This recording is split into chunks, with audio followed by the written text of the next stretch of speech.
What's up, everybody? This is Greg Birch with Delta Financial, and this is the Be the Difference podcast. This podcast is all about making you a better person in your life and in your business by talking to you about sales, leadership, entrepreneurship, mindset, and marketing. Sometimes we bring our own guest speakers. Today, I have the honor and pleasure of welcoming Miss Meredith Cole and Miss Andie Herrick. How you like that? That was pretty fantastic. That was a fabulous lead-in. Thank you so much for having us. You're very welcome. You're very welcome. So I met Andie through Arete, and we were talking about kind of linking up and doing podcasts so that she could share her story. But how you ladies doing today? Fabulous. Just glad to be here. Meredith? Oh, I'm grand. That's awesome. So what I'm going to do is just to introduce them, I'm going to read a little bit of their bio, and then we're going to turn over to them and find out a little bit more about their business. So Andie comes from a long line of entrepreneurs under the discipline of Dr. W. Edwards Deming. And Meredith has a background in engineering and is a certified Six Sigma black belt, which is pretty phenomenal. Together, they have Untied Business Solutions, which is a team of US-based fractional experts in the realm of proactive bookkeeping. Now, some of you are probably thinking, like, what does that mean? And that's why we're here to hear their story, how they got together, and what Untied Business Solutions is. Who would like to start? I'm happy to dive in. It started as a dream to figure out how to best support small business owners, and what was once a very broad range of services has really solidified and crystallized down to the bookkeeping that we offer.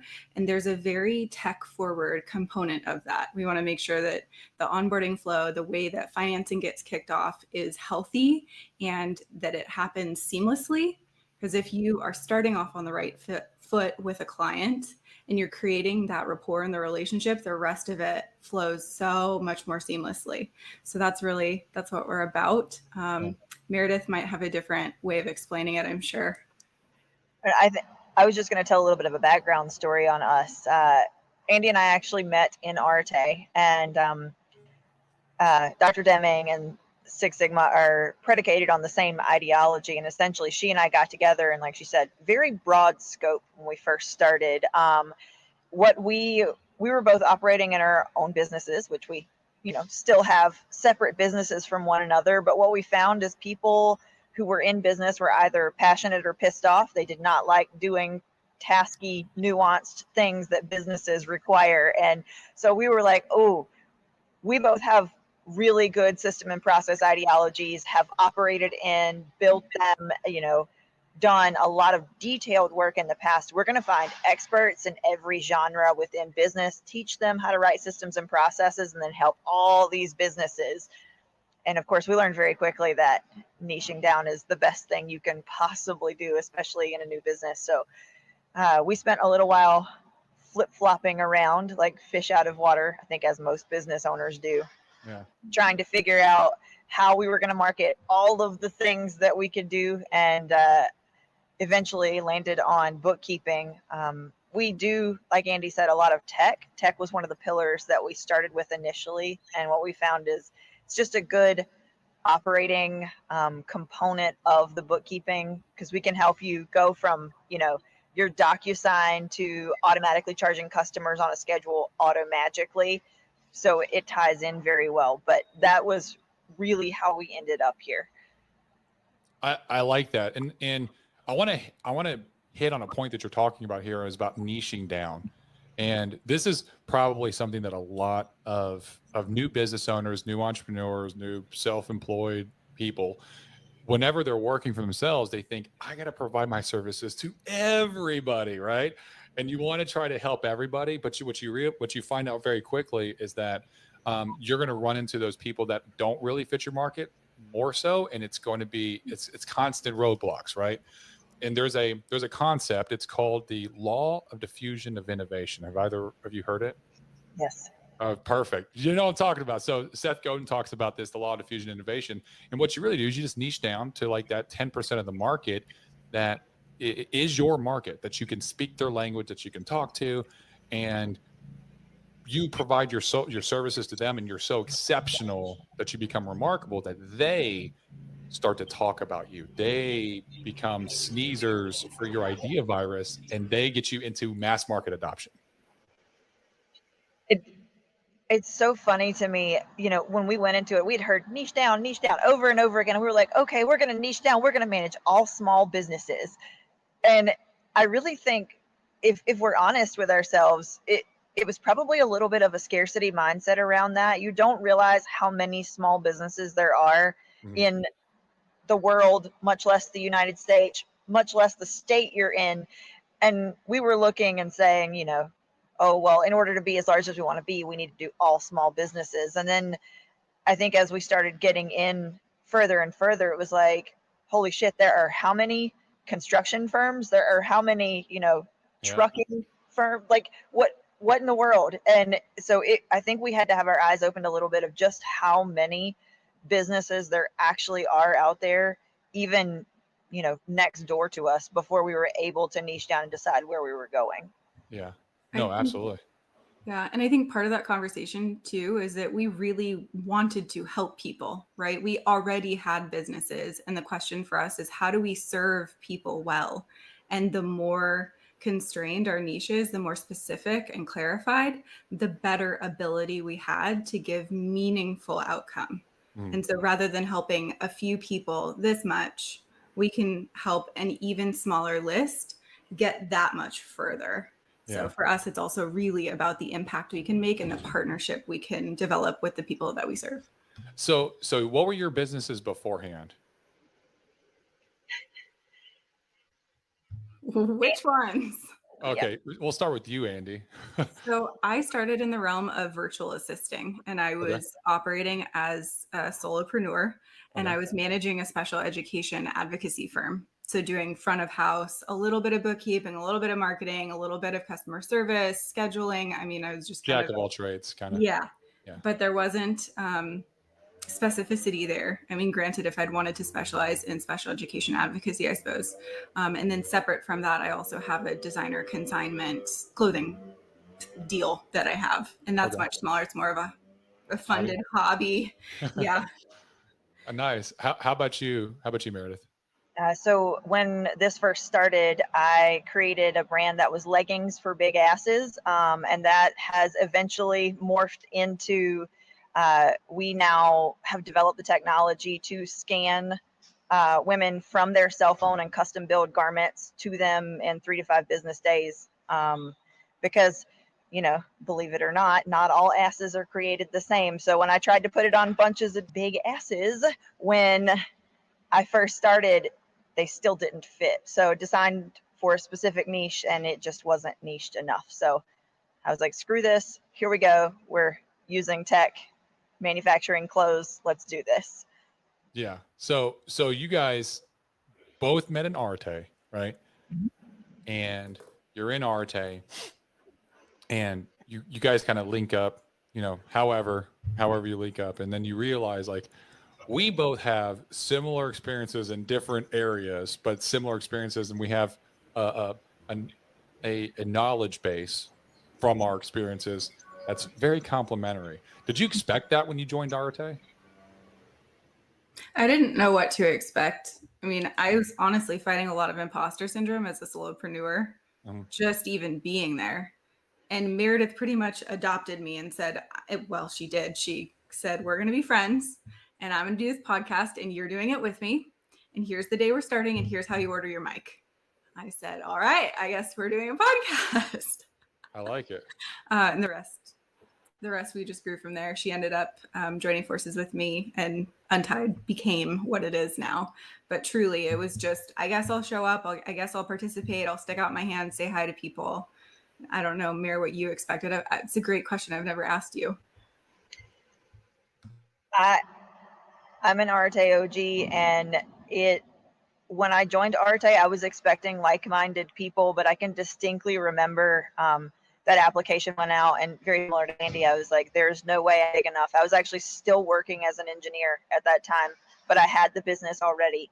And I have historically not much of a crier. I'm a very analytical person. Andie and I are kind of yin and yang on that. And I can tell there's a yin and yang energy going on here. oh yeah. I like it. And I just remember I was at work in Illinois because I was on the road a lot, and I got the approval via email and sat in the parking lot and just sobbed. I was like, I've finally found my people. Like, they're finally here. People aren't going to think I'm an alien anymore. Yeah. Probably still do, but you know, group of aliens, it's fine. For those of you that are listening, Arete is like a group of entrepreneurs, like a mastermind that's owned and ran by Andie Frisella and Ed Milet. And what they had it started as an idea between Andie and Ed when they had a podcast together back when Andie used to run the MFCEO project. And the MFCEO project was all about him giving out free, valuable information that people could act on and actually become the CEO of themselves and become a leader of themselves and just get massive success in life and in business. And he was tired of people not taking the information and running with it. So he's like, you know what? I'm going to create a group of high performing individuals that we are going to hand select, and I'm going to train them. I'm going to train them with all my skills, with all my experiences in order to help them succeed. Because what he realized was that if he's just giving it out for free, like he was, it's good. It does help people, but most people just won't do the work. Now, if he charges an entry fee and he's hand selective and it's a very elite group, right? Now everybody in there is going to be more likely to all combine together, work together, do the work, apply the principles and the strategies. And so there is an application process and that's what Meredith's talking about. And not everybody is picked. So I applied, and I was actually surprised I was picked too. And I think it was like a week later I got the email and I was like, oh man, they actually picked me. Oh shit. Like, woo. So I remember that day very well, as well as you did. So you guys met in Arete, you had your separate businesses, and then you start a podcast, right? Now, was this a podcast already in place, or was this something, Meredith, that you're like, I have this idea, we're doing this? Yeah, so Andie joined a year after I did, and we met just on a connection call. And I promise this is relevant. She had actually decided that she wanted to do a local meetup, and I was one of the people who was like, I'm near you.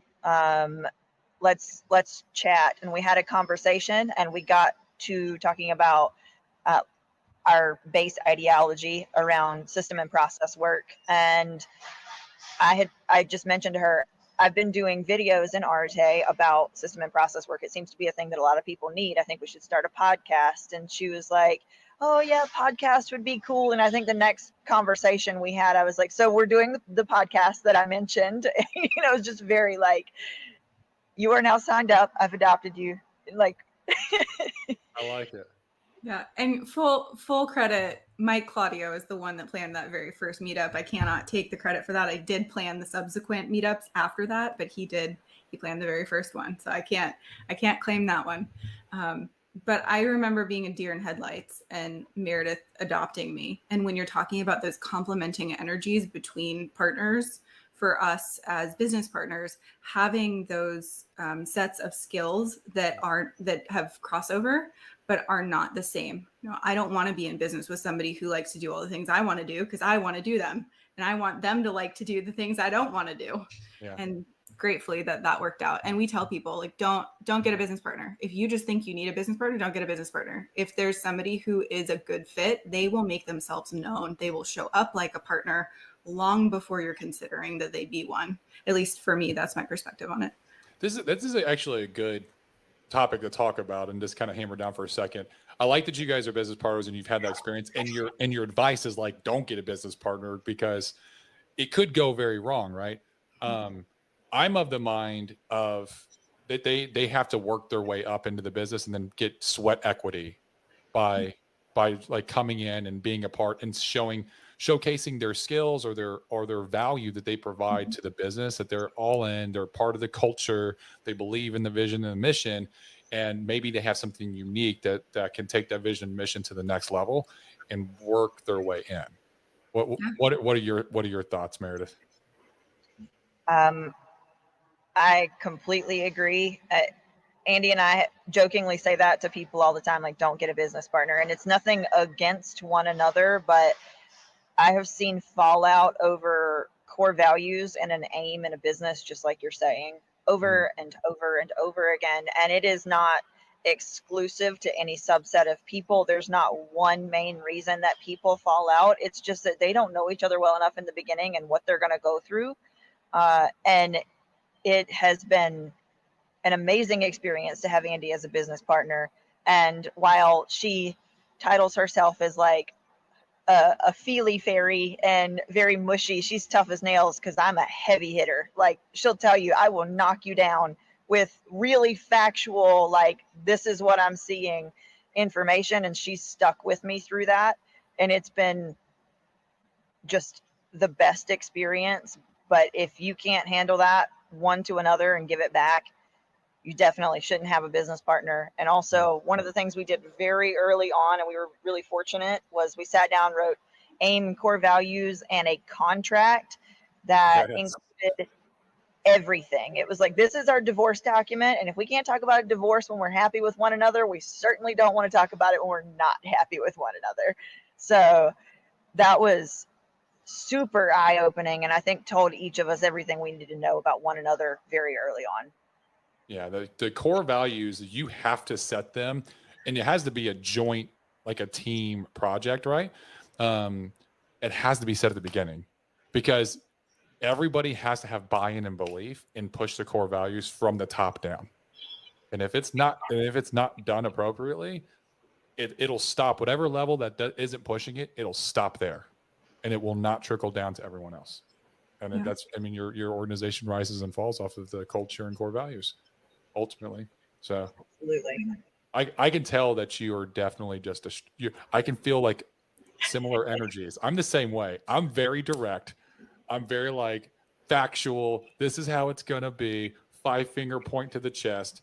Do the prior military, like that's what I'm used to. And I have a buddy of mine, also prior military, who's my VP of operations, and he actually left the military because he believed in what I was building so much that he had 6 years left to his retirement. And wow. He was on the path to retirement, 6 years left, and he was like, nah, man, I'm getting out. I'm going to come work with you. I'm building this with you. Right. And we had deployed together when we were younger, back when I was still in. And he is the complementary piece to me. He is definitely the yin to my yang. And he's very, very calm, very measured, very like diplomatic, and very well spoken as well. So, where I'm just like, let's go in and just F shit up. Let's so, that's 100%. Oh yeah, I could tell. I could tell just by the energy when we first got on before we started recording, just between you two. The energy is very much like you and I are the same, and I could tell that Andie's very much, even the way that Andie talks. And what's going to be funny is my buddy Kevin. He's going to watch this, and he's going to be like, "Dude, you are spot on, bro." He's going to laugh so hard about this. So I'm excited for him to see it. We have this really fun analogy, and Andie actually came up with it. I have to give her credit. It's that I get up for work and I'm fired up and I start sprinting as fast as I can at whatever goal I have for that day. And she grabs the back of my shirt, digs her heels in, and is like, what are we doing? Where are you going? Why are you doing that? What are you doing that for? Who's going to help you with that? The whole time. And we end up at the right trajectory because she's holding on and I'm running as fast as I can. And it works out so well. That's a pretty accurate depiction of Kevin and I. In fact, we had a conversation very similar to that. He was like, dude, I need to, he was actually talking to me about a week and a half ago. We went and sat down and had some pizza. We were just hanging out, and he was like, bro, he's like, you sprint so far ahead of me. He's like, I cannot keep up, bro. I need more talks like this where like you keep me up. He's like, because I'll have an idea and I'll be like, oh man, Greg's going to love this. And I'll be like, hey, Greg, I got this idea. And you're like, dude, already did it. It's already done. That was yesterday. He's like, dude, I can't even keep up with you, bro. Like you handle so much stuff and I want to be able to handle it. He's like, I need more connections with you so that I can like be with you and help you make decisions along the way. So I was like, you know what? You're not wrong, bro. You're not wrong. We've scheduled that for that reason, because you're exactly right. You could basically have been a fly on the wall for our owners' meetings, because that's the same kind of conversations we've had. I need connection. I need to know what's going on. I don't need to manage all of it. I just need to know where your head's at, so we're aligned. Yep. And alignment's everything. Yeah. And sometimes with Meredith, the answer is we're doing a thing and I already started it and I'm going to pick you up and throw you in a wheelbarrow because I don't have time to drag you. Yeah. Right. And then other times it's like, okay, hold on. We actually need to have a plan of deploying this. We need to have actionable guidelines. And to Mare's credit, she's great at project mapping. So it's not that she doesn't have that skill set. She certainly does. But it's just a different perspective. Yeah, I kind of wish we could have another podcast where just Kevin's on here and the four of us can just connect and like all the stars and the planets will align, the universe might explode. Well, and before we get too far away of it, thank both of you for your service. It's an exceptional sacrifice that you've both made, and I don't want that to go unacknowledged. So man, I appreciate your support. Grateful. Thank you so much. Thank you so much. So back to you two, back to you, dynamic duo. So your podcast, talk a little bit about your podcast. What's it about? What's the name of it? How can people find it? So it's incredibly weird. What? It's incredibly weird. It was called Two Chicks and Your Cheddar, and we were talking about how to improve your bottom line through systemic outcomes. So we talk about systems and processes, how to dive into them, how to implement them, Jidoka, which is the management of systems and processes, so that you don't weaponize what you're doing against your people. It's supposed to work with them. And then really nuanced tools and details of system and process work that you can implement and utilize based on what kind of business you're in. Six Sigma tends to be a manufacturing specific thing, and not everybody in an office is going to need to do a DOE for any reason whatsoever. So we tried to make it more applicable to a non-manufacturing business. That makes sense. I like talking about systems and processes, and as it applies to leadership. So when you think about it, like for a leadership team and your systems and processes that you help small businesses with, how do you attach this to like a leadership perspective or maybe an organizational health when you're looking at a small business? The first thing that we tell people is when you implement a system and processes specifically, the first thing is that everyone talks about a business as a triangle, leader at the top. And that is exactly the inverse of what actually has to happen if you're going to be successful in your system structure. You have to put that leader on the bottom, and they hold up that entire system themselves, because if they aren't doing it, no one else will, period. And so that's typically the lead in to the leadership conversation. So I taught Jidoka for 4 years in my corporate career to engineers and managers and C-suite executives. And essentially that the reason we start with that conversation is because I will not teach anybody's subordinates if they have not been through the class, period. I agree with that. That was actually really tough. I had to teach my own boss the class. And he, of course, decided he wanted to poke me publicly. And it was a really good learning experience for me, of course. And it was really fun. But it really impacted that class specifically because they really took it on in a different way that other people didn't, seeing that dynamic. I would say the second most crucial part of leadership is that you have to teach your organization the importance of why you're implementing it. Most of the time that when you come in and you say, okay, write a system for everything that you do with exact details, so that somebody else could walk in the door and do it, they're going, oh, you're about to fire me. Why the hell would I do that? So it's really all about the communication with the people you're working with directly and building rapport with them. And that goes back to the aim and core values that you mentioned, is if they understand that, the aim and core values, then working on system and process development is much smoother. Yes. I could see, like, if I walked into an office and I have an executive admin, her name's Amber, and I was like, hey, Amber, I need you to write down everything, all the systems process you do, so that if anyone else were to come in here and take over, that they could do it. And she'd probably be like, man, Greg, am I doing a good job? I mean, she probably wouldn't. She knows me pretty well, but I can see where that would happen. Whereas I could be like, hey, I'm looking at hiring another staff member that you can manage, that you're going to teach. So this needs to be ready so that you can take on that responsibility, and I can take you to the next level of leadership. Right. And then I can give you some other tasks that are being outside that scope. Now she's like, hell yeah. Like, I'm going to teach somebody what I do. Yeah. You know, and like the systems and process that we have in order for that is we have 30-day counselings every single month. Like, and everyone does it. I do it too. I do it with my leaders. I do it with my staff.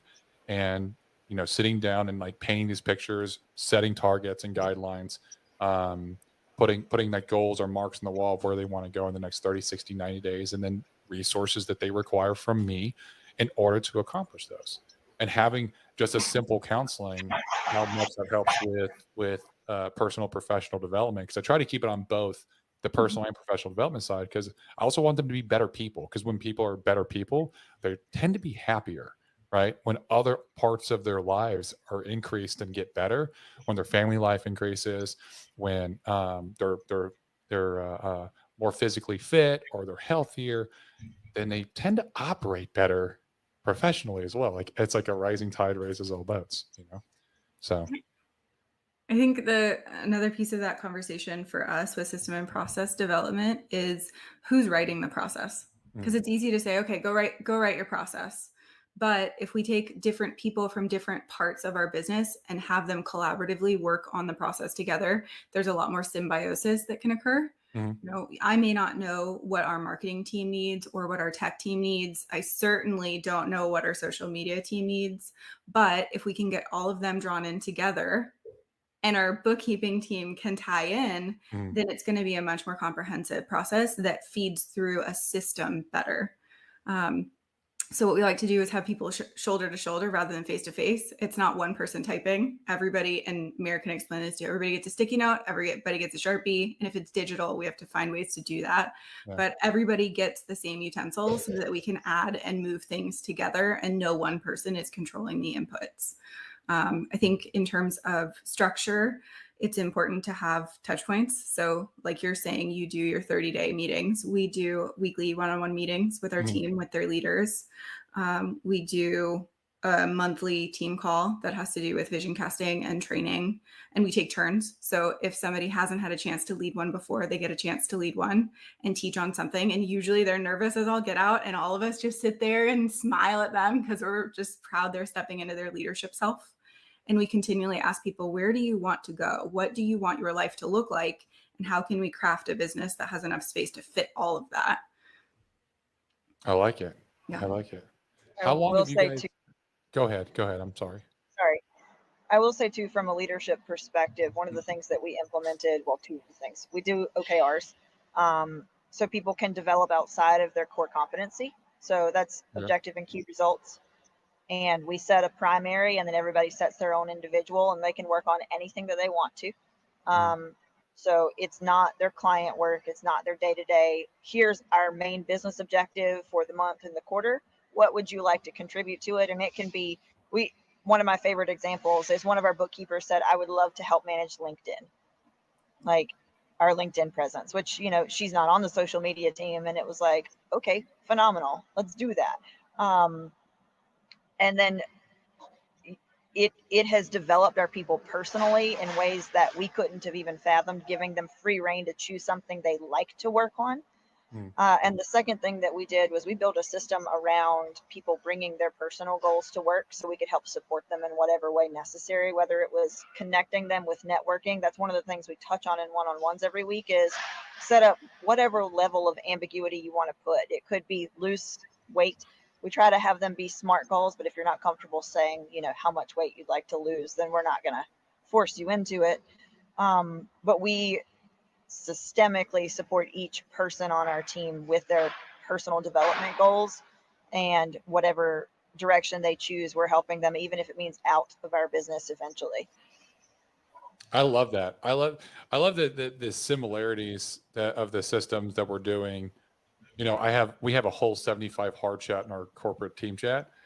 And it's like people that say, because I talk about 75 all the time, like I got the hat. So, Yeah. and I'm a big fan. I'm a big fan of it. It changed my life, right? And I give a lot of credit to where I'm at now in my business, in my life, to doing 75 hard and continuing to do it. And so I talk about it a lot of times, and people are like, "Well, I'm having this problem in my life." I'm like, "Man, it sounds like that could be something that's solved with doing a little bit of 75 hard." And so people get inspired eventually and they do it, and then another person does it, and you find they all these changes, they're saying the same things, and then it just pulls more people in. So eventually someone's like, hey, let's do a 75 hard like closed group for people that say they want to do it, right? And before you know it, we have like a quarter of the company that are all like doing 75 hard, out of like 170 agents. And so it's really powerful. It's like we see so many people that want to become a better version of themselves. And so I absolutely love that. And I'll make one more point, and then I'm gonna turn it back over to you because I want to know more about your business. The concept of making sure that the leadership does it from the top, and then they actually start it and they lift everything up.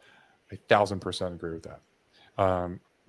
Something I learned as an officer in the United States Army when I was in, is that if I wasn't willing to turn wrenches with my soldiers or to do any of the small menial tasks, they would not do it the same way. Like it becomes a multiplier when they see their leader there getting dirty, digging trenches, turning wrenches, right? And it really does. It makes them work harder because they're like, man, this guy's doing it, and like he could be in the air conditioning and like off by himself and waiting for us to get done, and it just motivates the hell out of them. And so when I created Delta Financial, one of the issues that I had within the industry that I saw was training, just a lack of good training, like great training, right? And so I developed a university.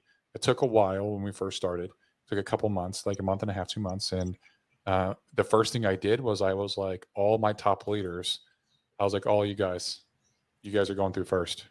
You're going through the university because you need to know what your agents are going to be learning. You need to be able to speak the same language. I mean, I did every single video from scratch. So I was like, I already did the university. I created it. You guys are going through, and then we're going to bleed down that way. And everyone's going to go through, because if they want to build a team, if they want to train agents, if they want to help to lead and mentor and guide somebody to become a top producing sales agent, they have to know what they're training. They have to know what their agents are learning, right? And so they were like, yeah, let's do it. And they bought 100% in. So it's super key. It's amazing that you have that. Very well done. I appreciate it. Thank you. Yeah.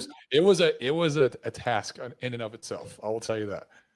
So we have a whole training flow. We feel you. It is very much a labor of love. It is. And I'm very passionate about it too, because I spent so much time on it.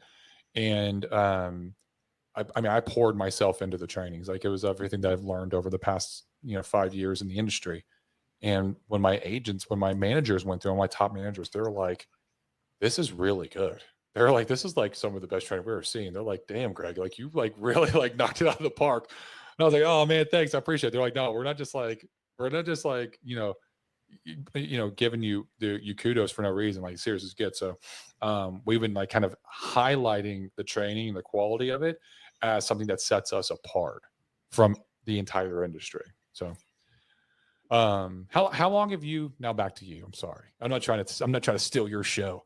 No, we're so interested to hear more about your business too. You obviously have been successful for a reason. So we're happy to hear more. Oh yeah, definitely. I appreciate it. So you guys got together through Arete. When did you guys start the business? August makes 2 years of having a team and doing all of that together. Did I do my math right, Mare? Just a little over 2 years with our team. There were about 6 months that it was just me and Mare behind the scenes. But we really started bringing a team on. I think it's August 5th,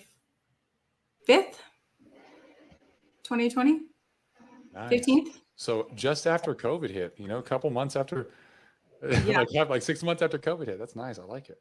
all of it happened pretty how do you say that? Synchronicity? In a synchronized Synchronized? way. Yeah. Yep. It happened very, very much so like that. So Mayor and I started with the podcast. And right around the time that we were wrapping up season 1 is when we really dove in and started developing connections and bringing on a team. And 3 of the 5 people that we started with are still with us. So, 2 other people, we helped mentor them out into other opportunities, but 3 of the 5 have stayed with us and grown. And we would not be here without them, not in the same capacity. They've been instrumental. So they definitely deserve a shout out, our people.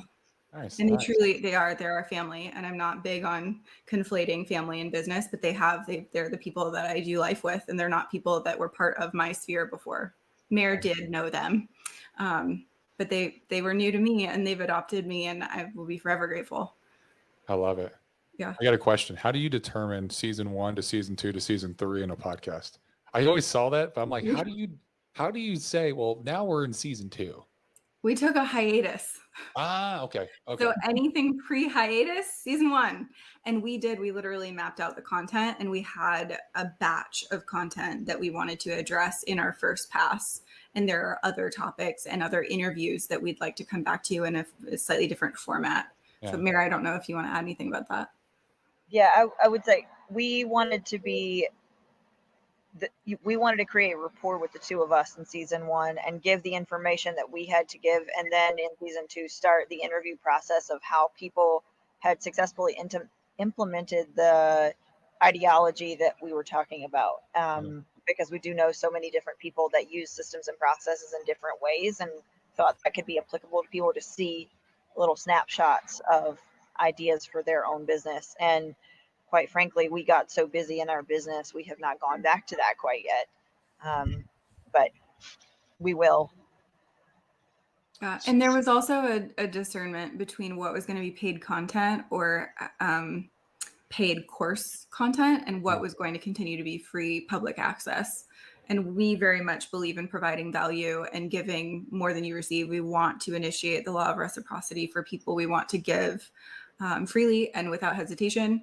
And at the end of the day, there's certain work that requires a container. It needs support. It needs mentorship. And people pay attention when they put dollars behind something. So that's part of what we were weighing out when things got busy. You know what? That's the same system literally that I've been doing too. Is I have a lot of social media content and I just provide value. I answer questions. I'm big in engaging, with my audience, people that come in and ask questions. And over time, what happens is that I'm attracting the right people that are like, man, I really like your style. I like the things you teach. I've been applying them. They help. They've actually helped my business. What do you do? Like, where are you at? Like, what do you, and then I'm like, oh, let's have a conversation. Right. And then it's like, now I can bring you in. Now I can give you access to the university. Right. And that means that you come work with me in Delta Financial. You're going to get access to even more of this training in a much more condensed platform. That's going to be like the master's degree or the doctorate degree of all the associate's level stuff that I'm sending or the bachelor's level stuff that I'm sending. And what it does is it attracts the right people. Right. Instead of me going out and trying to like fish for people all the time, now I'm just showcasing my expertise and I'm attracting and I'm also helping people because there may be people that get my information, which there are. And I've had people comment like, dude, this is great. Thank you.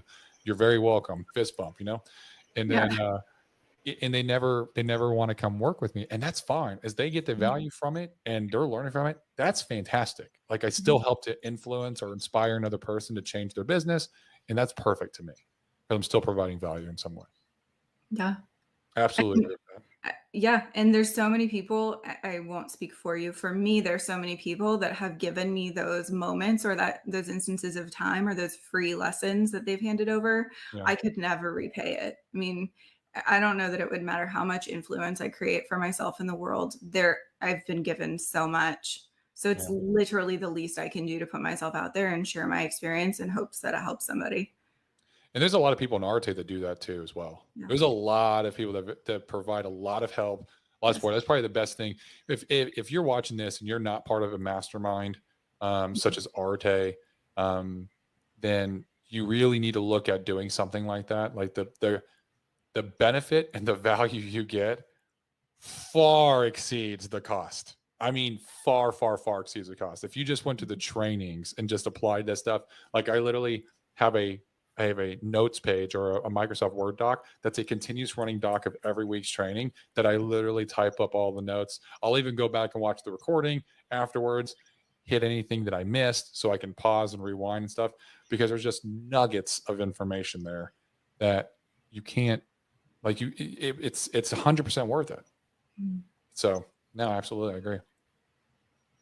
So you guys been together, you ladies been together for over 2 years now. What's the biggest challenge? I'm gonna start with you, Meredith. What's the biggest challenge that you guys have had to overcome? I think for me personally, it's been tapping into the emotional needs of others. I can't ignore the fact that people have emotions that I don't necessarily jive with. So I did that from a more analytical perspective. We use Enneagram, and I know some people are like, that's not scientific. You need to use 16 personalities or Myers-Briggs. I've done them all personally. I think from a high level overview, it just allows me to understand how I need to address someone's personality and what fears and discomforts they're going to have. And so we did Enneagram for Business. It's a requirement to apply for our business to work there. We have to know what your Enneagram type is. And that's, you're an 8, me too. Yeah, I knew it. I told you. What'd I tell you? I could have told you were an 8. Guess Andie's. Oh man. 3, 2. Oh man. I just want to help people. Very much. That has been a big challenge for me, though, to step out of like driving forward when I have to manage someone or deal with a situation. We have another running joke that I'm HR, and that's a laugh. But it, you have to do it. You have to be able to support a team. You can't just drive them into the ground, or you won't have a team for very long. So that's been mine. I love that. That's probably something I need to be doing too. Because I'm very much of like, let's fucking go all the time. Yeah. The team gets tired if it's just let's go all the time and there's no appreciation of the progress. There's no break. There's no like, okay, let's stabilize for a second and make sure our brain has caught up to our body. Like, just gotta take a breather for a second. That leadership style for those. So there's 6 leadership styles by Daniel Goleman in the Harvard Business Review back in 2001, and one of them is pace setting. And pace setting is like the high performer that's just like, follow me, let's go, and just taking off, and people are trying to catch up and keep up, and they're slowly just dying off, because they can't keep up to that high performer. And the high performer is like, hey, this is easy, look at me, I'm doing it, like just follow my lead, right? But it can work in some scenarios, but if it's used all the time, it can be to a detriment. Just like any other leadership style, you have to be able to move fluidly between all the different styles.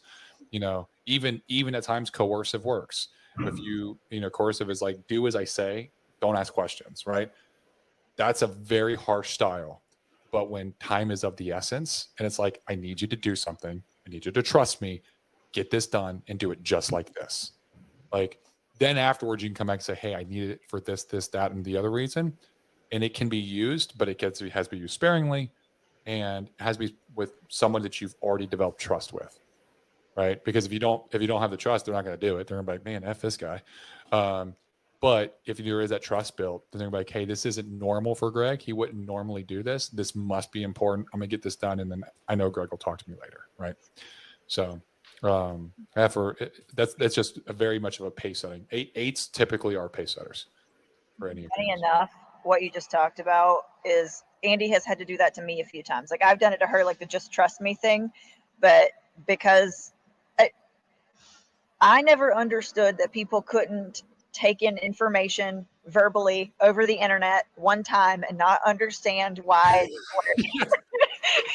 I agree with you. And Andie is always like, I'm like, Andie, we talked about this. And she's like, I didn't get it. You said 85 things in that call. I didn't remember all of them. And I'm like, what? You didn't. Yeah. But so she's like, just trust me. Create bullet points at the end of the key takeaways and what you want people to do in each section of the presentation you're doing, and it will be so helpful. And at the end of it, I'm like, wow, I hate to say that somebody else is right about something, but I guess I owe that to you at this point. I like it. Sweet validation. She's like, finally, it took till now. Hey, Yeah. and we got it on recording, so. For the world, I could not be more happy. And I think that that's the flip side of the coin for me. You know, the biggest struggle in business for me personally has been to show up and speak up. Because I'd be like, well, I said it. She'd be like, you said, oh, that's so nice, I like your hair. They're not going to take from that like, hey, you this is your performance notice. I'm like, what do you mean? But I told them. I was just really nice about it. She's like, they can't hear anything past the niceness. And then we would get to the point where some more serious conversation needed to happen with somebody. And sometimes it was just like, hey, what support do you need? I don't know how to help you if you don't communicate. But if I wasn't clear and direct enough, they had no idea what planet we were on communication wise. So for Meredith, it's, you know, speaking the language of the earthlings. She's a Martian, we think. Yeah. And for me, it's speaking the language. I saw that. I can't do it. Can I do it? Oh, yeah. Oh, there you go. Yeah. I speak your language, Meredith. I do. Yeah. Live long and prosper. But yeah, so for me, it was speaking the language that other people could hear who were not so finely tuned into the emotion. Because a feelingsy person could probably get the gist of like, hey, I need to touch on something. They'd get that. But Meredith is like, it didn't even register for me. You got to come punch me in the chest. Like, exactly. It started with me. She'd say, well, I expressed that to you already. And I'm like, Andie, if you didn't say it like, you need to fuck off, I'm not going to hear you. Like, you're going to have to hit me with it pretty hard. Otherwise, it's just, you know, in passing. Yeah. I'm the same way. I'm the kind of person that I mean what I say. So like, I'll be like, hey, I'll just be like, man, this really needs to get done. Right. We need to get this, that, and the other done. And then they'll be like, man, Greg's upset about our performance. He's saying that we're not doing anything right. He's saying this, that, the other. He's like, it's blah, blah, blah, blah. And what I'm doing is I'm actually talking about myself. I'm like, this needs to get done. I need to make sure this gets done on me. Right. And they'll be like, Kevin's like, hey man, you okay, man? You kind of came off harsh. I'm like, harsh on what? Yeah, man, you just, like, when you said that, like, he'll just text me like, hey bro, you okay? Because we'll be on Zoom. I'm like, dude, I'm fine. He's like, yeah, you came a little harsh, man. Just, you know, is everything all right? You okay? You stressed?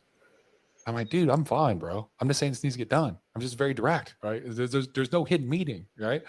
But I'm the same way. I'm just very like, this is what is said. This is what I mean. Boom, right? And then I hear, and I expect that also from other people, where other people will say like, yeah, this kind of needs to get done. And I'm thinking like, okay, so you're gonna do something about it. All right, well, let me know when it's done, and I'll I'll check back in later. And then I'll come back to like, hey, did you get it done? I'm like, get what done? You didn't ask me to do anything. Like, you just said it kind of like you were talking about your business or your job. Hey, this kind of needs to get done. Like, you should have just said, hey, Greg, I need you to do X, Y, and Z, and just say it like that.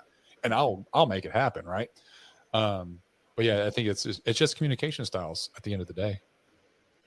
So. And the importance of closing out the loop. Like you're saying, the communication styles can be different. It can still work. It can still be effective. Yes. Are we doubling back with each other when those miscommunications happen and asking, how could I have been more clear? In what way would you better have heard this? Here's what my intention would have been. Mm-hmm. You know, having those conversations that give context. And I will ask people, and I know Meredith does this too. It's not just what do you need and what obstacles are in your way. It's how am I causing an obstacle for you, and what can I do better? And then giving my team a chance to verbalize that to me in a regular and non-confrontational manner. Like, it's status quo for us to give each other feedback and receive feedback. So it is not surprising if anyone has feedback to give either direction, up or down. Like, it's all just feedback. And if it's a regular thing, it's not surprising when there's feedback. Yeah, that's true. Meredith, I would agree with that. Yeah. It's very 360 degree evaluated leadership, and which is how it should be. So, Greg, I'm interested to see if you have the same feeling about it. People don't know how to take me when I'm direct, but it always comes from a very loving place. I'm like, we are getting there collectively together, and I'm trying to support you by pushing you. And that's the hardest lesson for our team. Because if they don't know that about me, they're like, oh, she's mean all the time. No, I'm telling you, you and I are like, we're seeing eye to eye, right? Everything you're saying, I'm like, man, that's me, because we have a town hall every single Thursday today. So we have a town hall today. We're recording this on a Thursday on October the 12th. So 13th. So Thursday, October 13th, we're recording this. It'll probably air in a couple weeks. Anywho, we have Thursday town halls where all the company comes together on a Zoom across the country. And we put out any changes that have happened in the business in the past week in the company, new updates. We put out information, but then I also open it up for people to ask questions. I'm the president of the company. It's like, ask the president. So they can ask me anything. And I'm very transparent. I'm not going to sugarcoat shit. I'm going to tell you the real raw truth, right? And so sometimes I got to give some bad information. And I'll be like, hey guys, we're all fucking up here, and here. And I'll be like, just very direct. And I'm like, and I'm talking about myself too. Like, and this is the way that I talk to myself. And I'm like, Greg, you got to step it up, bro. Like, you have a lot of responsibility on your shoulders and a lot of people are relying on you. So you need to stop making excuses. You have to do this, that, the other. And so I'll get pretty heated, in a town hall. And then Kevin will come and be like, hey guys, it's real calm. Like, hey guys, I think what Greg's trying to say is, and they kind of like follow right behind me. And then I'll have some of my other leaders that'll echo what I'm saying, but say it in their own way. So like, it's almost like the same message is getting said 5 different times to make sure that there's full saturation, because they already know what I'm going to say coming into it. We've already discussed it. Like, I'm like, hey, this is what I'm gonna go over in town hall, just so you guys know. And sometimes I'll be like, I'm going to go full Greg on them. Like, it's just, I can feel it. Like, if this is a very sensitive topic for me, right? That's a warning I've given before too, but not full Greg. That's not what I call it. So no, I completely agree. But it's coming from a place of care. Like, I truly do care about every single agent in Delta Financial. Like, I want them all to succeed. And here's the thing is that it upsets me when I see somebody not succeeding, when I'm like, hey, I see you. I'll have a conversation with them individually and I'll say, hey, talk to me. Where is that? What's going on here? What's preventing you from doing this? What's your mindset here? And I'll have a deep conversation, and I'll really dig in the surface. I'm going down the iceberg, I'm getting down deep in the surface, right? And I'll be like, I know exactly where you're at, because I've been there. I've been at every stage of an agent. I've been where it's a really shitty agent and I sucked. And I've been where I had mindset issues, and I've been where I've started to have a little bit of success and I thought I was the shit and I wasn't the shit. And I started sucking again. And then I got to where I was like, consistency and hard work is the key. And it was this roller coaster ride, right? And so I've seen all the stages, and I'm like, I know exactly where you're at. And I'll tell them a story, and I'll be like, this is me. This was what I was at your stage. This is what I did, and it helped. I would recommend doing something like this, right? Does that make sense? Is this something that you can apply to your business? Yeah. And then they won't apply it. And it's just like, I want you to have success more than you want to have success. Like, are you listening to the words that are coming out of my mouth right now? Like, and it just frustrates me because I really do love each individual. And so then I'm just like, I turn into like Papa Bear, right? I'm also a big individual. Are you guys going to Nashville, by the way? Yes. Okay, so you'll see me in Nashville. I'm a massive dude. I'm 6'7", I'm 250. I will everyone will see me inside any room that I'm in. Like looking up. So, I'm a huge man. So and everyone in the company knows how big I am. So and then I start getting on the mic, and I'm like, and they're like, man, Greg's gonna eat us. Like, he's like Shrek over here. I think that was a pretty good Chewbacca impression. Yeah, I know, right? That's it. I'm pretty close to him. I'm about his size. So with Meredith, what she doesn't have in height, she makes up with in sequins. So any event that we go to, she wears something that looks essentially like a moving disco ball. And everybody knows who she is. They're like, she's the girl in whatever clothes it is that she has on that day, because it's always edgy and very noticeable. And then they're like, oh, you're the girl with the disco ball. Yep. To be fair, like she says, I'm small. I am not small. I am also I was a competitive bodybuilder for a long time. So I'm also a large individual. I'm just not tall. Just not tall. Yes. But you're not 6'7". So let's talk, Andie. What is the biggest challenge that you had? I mean, I think it was learning how to communicate and speak As a communication up, process? how to be direct. Yeah, because that has so many components to it. It's not just linguistics. It's not expressive communication. There's receptive communication. There's expressive communication, but it's also the confidence and the self-awareness to stand in who I am. Right? Like Meredith is a heavy hitter. She takes up a lot of space intellectually. She's very well spoken. She is brilliant. And then there's, in my mind, little old me, right? I'm soft. I'm feelingsy. I just want to help people. I'm like the peace child of the century over here.